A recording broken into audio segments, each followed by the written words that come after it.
Hello everyone, my name is Nandita Prakash. This is our second video in the series of inducing correct sleep pattern in children. In our first video, we spoke about the adverse effects of sleep deprivation.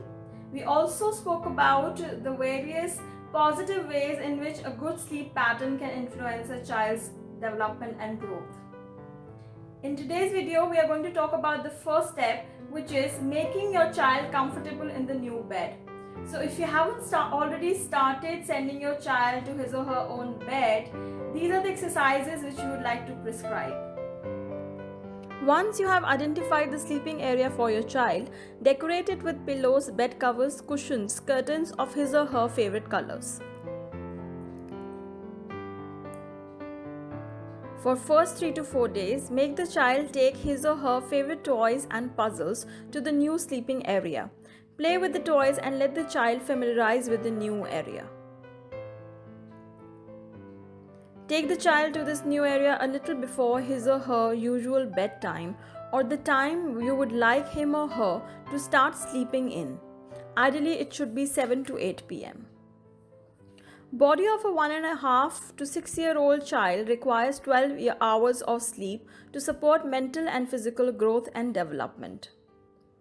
Keeping the morning school timings in mind, if the child does not sleep by 7 to 8 p.m., sleep deprivation will start to occur.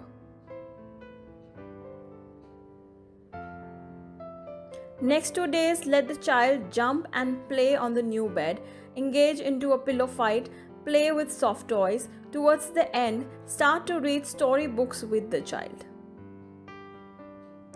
Next 2 days, reduce playing with toys but keep one toy to comfort the child and continue the pillow fight and book reading. This time, while reading the book, make sure that the child is sleeping in his or her new bed. Most of the kids fall asleep at this stage.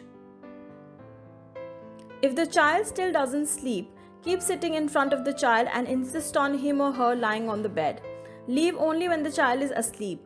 Initially, this can take 1 hour, but subsequently, it will only reduce to 15 minutes.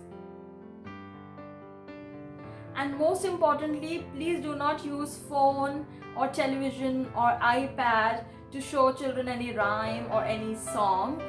It has to be one-to-one involvement while the child is put to sleep.